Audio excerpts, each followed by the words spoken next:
Thanks, Sam. Hello, everyone. My name is Ansar Ahmed. I work with BMC Discovery Support Team. I'm specialized in discovery and Helix discovery. In this webinar, Dilraj and I are going to talk about Outpost best practices. Let's start with the agenda for today. I'm going to talk about Outpost overview, architecture, installation, and configuration. I'm also going to talk about how the Outpost is updated and how they work.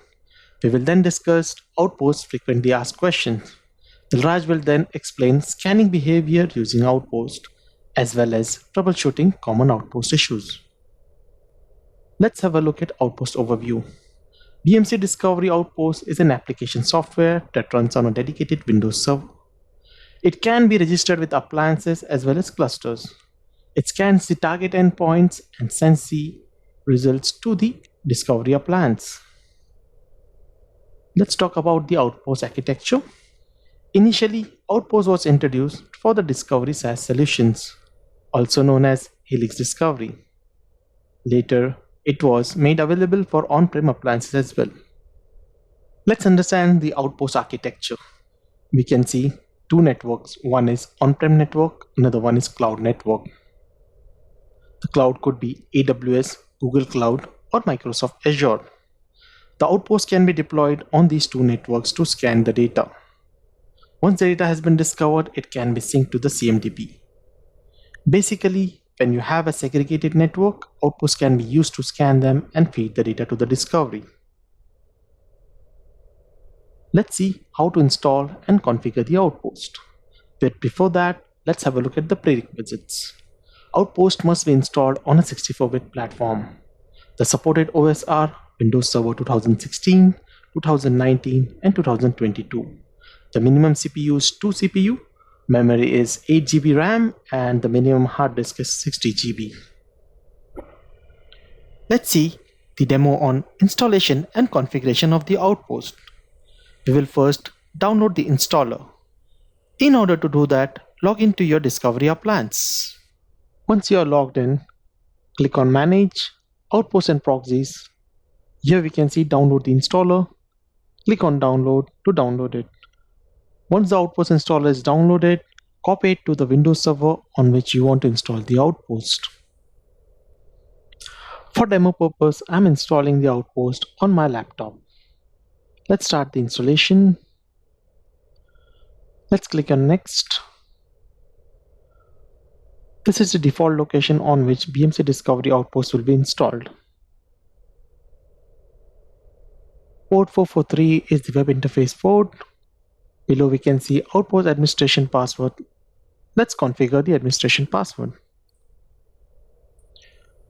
Let's go Next and start the installation. The installation is now completed. Let's launch the BMC Discovery Outpost UI.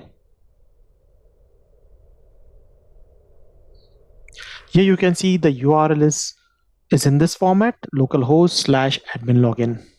Let's provide the Outpost administrator password that we had configured during the installation. We have now logged into the Outpost UI. Let's click on Manage and go to Configuration. This is the name of the Outpost, its address. It's configured port 443. The scope is set to default. The IP range is set to all IP address. If you want to scan any specific range, then you can configure it here. And if you want to exclude any IP range, then you can configure it here. This is the logging level that you can change for Outpost logs. Auto update has been set to enable by default. We will talk more about the Outpost updates in our next slide. Here you can enable and disable WMI and REM query access methods. Now we will take a look on how to register an Outpost with the Discovery instance. On the Outpost UI, click on Register an Instance. Copy the Outpost token by clicking on Copy to Clipboard. The Outpost token is now copied. Let's go to the Appliance UI. Under the Outposts and Proxies page, click on Register an Outpost. Paste the Outpost token here and click on Add. Copy the Appliance token by clicking on Copy to Clipboard. The Appliance token is now copied. Let's go back to the Outpost UI. Paste the appliance token here. Make sure the appliance address is populated here. Click on Add. Now the Outpost is registered with the Discovery appliance. Let's go back to the Discovery appliance UI. Now you have two options to scan the target endpoints. One is from the appliance, another one is from the Outpost. If you want to disable the appliance discovery, for example, then you can just click on the disable button here. And if you want to disable the Outpost, then you just need to click on Actions and click on Disable. Now let's click on the Outpost. It will be logged in as a system user, as you can see here. Under the system user, we will have these many options. If you might have noticed, registrations, configurations, and database drivers are locked. These options will only be accessible from the administration user, that is the Outpost administrator. Please note that a single discovery outpost can be registered with multiple appliances, and multiple appliances can be registered with a single outpost. We are now going to see how the outpost is updated. Let's take an example. Here we can see two outposts are connected to a discovery appliance. Outpost 1 is scanning the target endpoints while Outpost 2 is sitting idle. When the TKUs are applied on the discovery appliance, the outpost updates will be pushed to the outpost. Outpost 2 will get updated right away as it is sitting idle, while Outpost 1 will keep on postponing the outpost updates. Discovery will wait for 24 hours for it to become idle. However, if the Outpost 1 still remains busy after 24 hours, then Discovery will forcefully update the Outpost 1 irrespective of its scanning activity. In this scenario, the best practice would be to have Outposts in the ideal state when the TKUs are applied. Let's understand how the Outpost works. Let's take an example again. There are two networks. Network 1 that has Unix servers and SNMP devices. Network 2 has Windows servers and storage. Two outposts are deployed. Outpost 1 is deployed to scan the network 1. Outpost 2 is deployed to scan the network 2. These two outposts are connected to the discovery appliance. When the scans of network 1 and network 2 are initiated on the discovery appliance, their endpoints are listed under the discovery queue. Outpost 1 will pick the endpoints of network 1 and scan them accordingly. Similarly, Outpost 2 will pick the scans of network 2 and scan them accordingly. Once the scanning is completed, Outpost will send the data to the discovery appliance. Let's go through some of the frequently asked questions related to the Outpost. Let's start with the first one. Is the Outpost mandatory? No, the Outpost is not mandatory. We can continue to use the current architecture setup. However, if you have a secure network where the opening of multiple ports is not allowed, then for such network, Outpost can be deployed. The Outpost can scan secure networks and send the data to the discovery appliance. Let's move on to the next question. Can Outpost replace scanners and proxies? Yes, Outpost can replace scanners and proxies. Let's go to the next question. What are the most pertinent benefits of Outposts compared to proxies and scanners? Basically, Outpost reduces the maintenance efforts as compared to the scanners and proxies. For example, scanner needs TKU and OSU upgrade and Outpost doesn't. The upgrade of scanners and proxies are manual, while it's automated in case of Outpost. Using a group of Outposts should also consume less hardware than a group of scanners and proxies. It is simpler to deploy, monitor, and maintain the Outpost as compared to scanners and proxies. Can an Outpost use an existing proxy? No, the Outpost creates its own Windows proxies as needed. Let's move on to the next question. Can two Outposts be deployed on the same Windows server? No, the two Outposts cannot be deployed on the same Windows server. If the Outpost is already installed, the second installation will just override the previous installation. Let's move on to the next question. How many Outposts are needed? Well, this depends on the environment. In general, one per isolated network segment. Let's move on to the next question. Where are the Outpost logs located on the Outpost server? The Outpost logs are located under C drive, program files, BMC software, discovery Outpost, log. It is the same location where we have installed the BMC Outpost. For example, in the demo, I had installed the Outpost on this particular location, which is C, program files, BMC software discovery outpost log. Let's move on to the next question. Is there a difference between Helix discovery outpost and outpost for on-prem discovery? No, they are the same. Let's move on to the last question. How to take the backup of the outpost? This should be done using normal methods for backing up a Windows Outpost server, such as VMware Snapshot. It is strongly recommended to separately export the credential vault on a regular basis as part of the backup activity. We have documented more frequently asked questions related to the Outpost in our knowledge base article as well as in the documentation. For the next part, I will hand over to Dilraj. Thank you. Thank you, Ansar. Hello, everyone. My name is Dilraj and I work with BMC Discovery Support Team. In this webinar, I am going to talk about scanning behavior of Outpost and troubleshooting. We will start with the scanning behavior of Outpost, where I will explain the scanning behavior of Outpost in scenario like first time scanning of IP ranges, scanning behavior with scope, scanning already scanned IP addresses after adding new outpost, and impact on a scan after outpost loses its connection with discovery appliance. After that, I will talk about troubleshooting steps on discovery outpost connection related problem.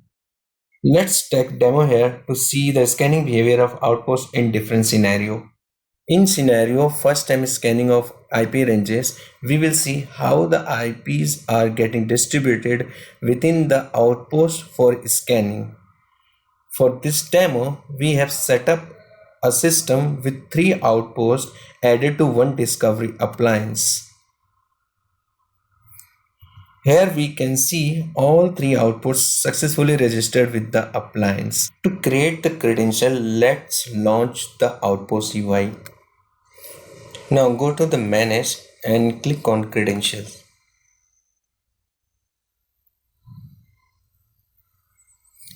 By clicking on Add, we can see all type of credential options are there. We are going to create the SSH type credential.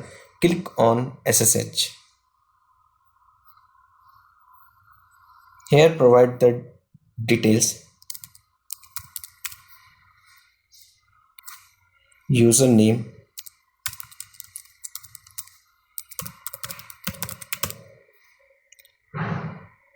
and click on apply.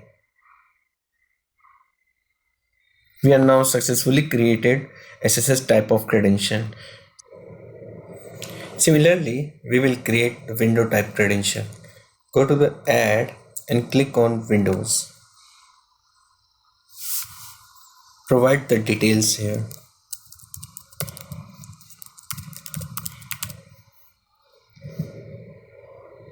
Username and password. Click on apply. Now we have successfully created both the SSH and Windows type credential.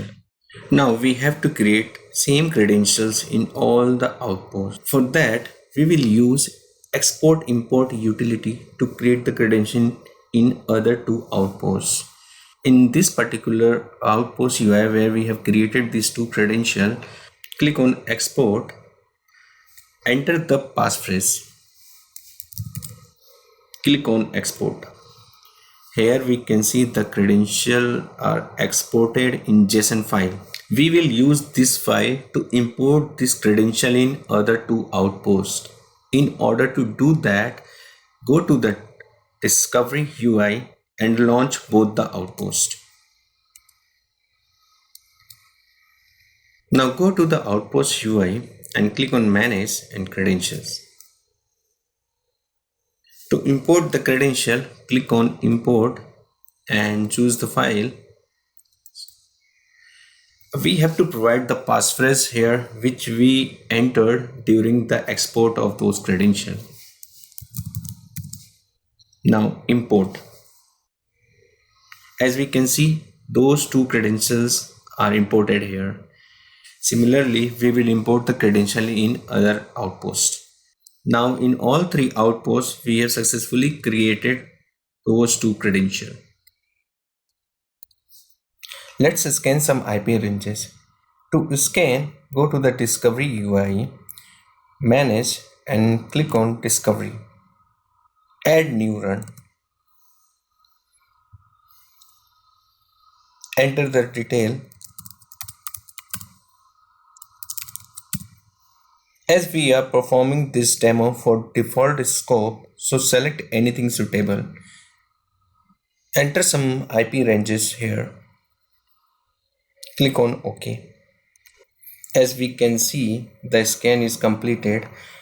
Let's review the discovery access and see how all IP addresses are distributed within all three outposts. For this, I have created one query which tells us how many IP addresses are discovered by each outpost. So to run the query, go to Explore and click on Query.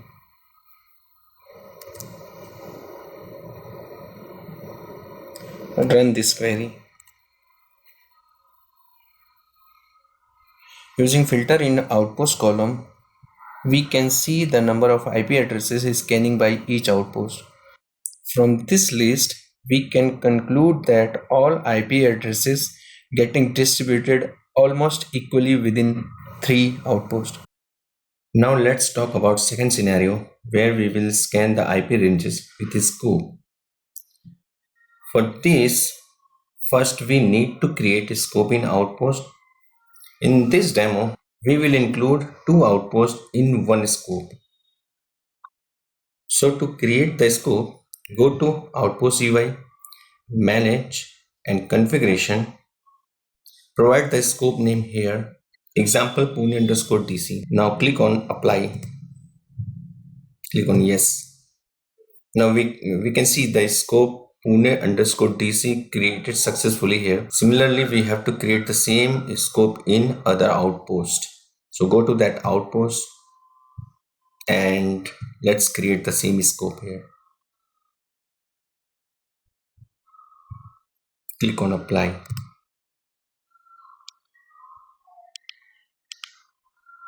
Now both the outposts are in same scope. In this way, you can add more outposts in same scope. This will help to scan the IP ranges from set of outposts which is in the same scope. Let's scan some IP ranges using the created scope. Here we can see the created scope which include the two outposts where we have created this scope Pune_DC. Here we need to select the created scope. Enter few IP addresses. Now OK.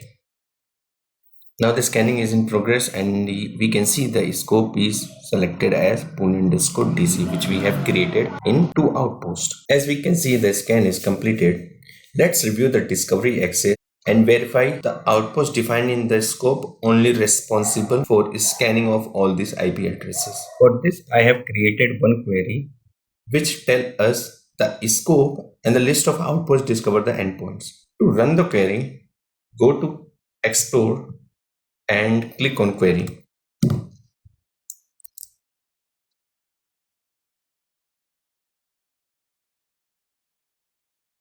If we use the filter of our scope, it shows value all the same, which means Pune_DC scope only scanning all these IP addresses.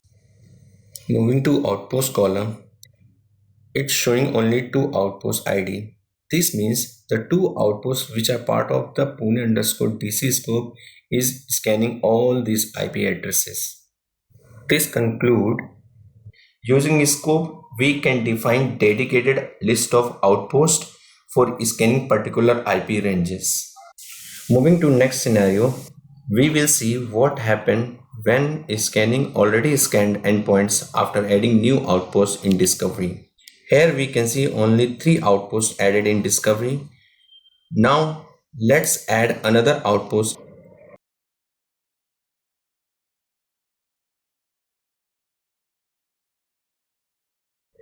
As we can see, the new outpost successfully added in the appliance. Now we have to create the same two credential in new outpost. As we can see, both the credential created in the new outpost. Before scanning the IP address, let's review the list of endpoints which are already successfully scanned by other three outposts. Here is the list of already scanned endpoints. In outpost column, we can see only three outposts performed the scanning of all these IP addresses. Now let's scan all these endpoints again. As we are going to scan all IP addresses using all four outposts, so we have to select this default and scope via anything suitable. Now scanning is in progress and you can see that outpost is any and the scope is default. As we can see, the scan is completed. Now let's review the discovered endpoint. Here we can see only three outposts is scanning all the endpoints as previously, and fourth outpost is not performing a scan for any endpoints. This is because once the endpoints is scanned via any outpost, those endpoints got associated to the same outpost and next scan will be only attempted via it. So in order to scan those IP via newly added outposts, you may need to scan by selecting the new outpost in discovery run. Let's discuss the final scenario when the existing outpost lost the connection with discovery appliance. In this scenario, we will see what happened to scanning of already scanned endpoints when the one outpost lost the connection with discovery appliance. Here you can see all three outposts successfully connected with discovery. For this scenario, we will select one outpost, example this. We have to find out the few IP addresses. Those are successfully scanned via this particular outpost. These are the endpoints which are discovered from the selected outpost. Out of these endpoints, we will take example for first endpoint. Now let's manually stop the outpost service from the server where this outpost is installed.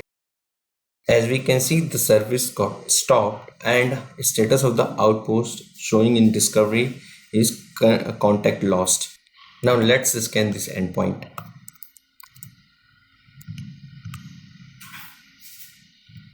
We will use the scope as Pune_DC, which include all the outposts.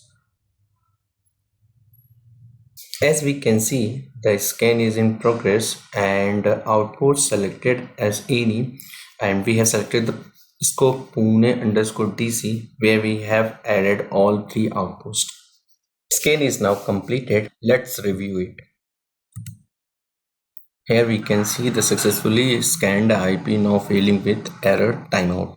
As explained in previous scenario, once the endpoints is scanned via any outpost, those endpoints got associated to same outpost and next scan will be only attempted via it. As a result, the discovery of this IP failed. To fix this issue, we have to restart the outpost service and make sure the connection should be re-established.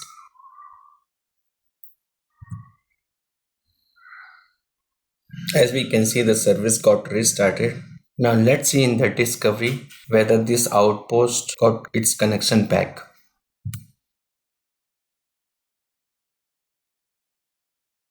Here we can see the problematic outpost re-established the connection with discovery. Now we will rescan that IP address and see the behavior.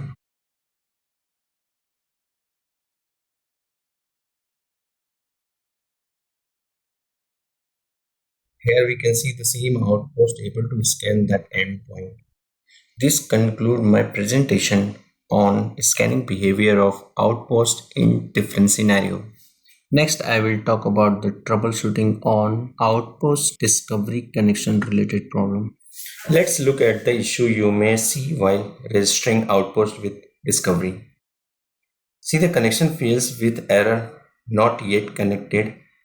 The probable root cause for this error are DNS resolution is not working. To fix this issue, make sure the DNS server able to resolve the hostname of outpost and discovery. Second root cause is port 443 is closed between the discovery and outpost. As the HTTPS port is required to open between discovery and outpost, in order to establish secure communication while registering outposts in the discovery. Solution for this issue is to open the HTTPS port. Third root cause is when Outpost uses HTTP proxy to communicate with discovery and the proxy is not configured in Outpost. To resolve this issue, make sure the proxy is configured in Outpost. Here are some knowledge article and BMC documentation that you can refer for more detailed information on the topics that we discussed today. Here is the summary of what we discussed today. We talked about Outpost overview and architecture. We discussed about Outpost installation, configuration, and how the Outpost works. Also, we discussed few FAQs on Outpost. We saw the scanning behavior of Outpost in different scenarios, and we review the troubleshooting on discovery Outpost communication issue. This is the end of this webinar. Thank you all for attending.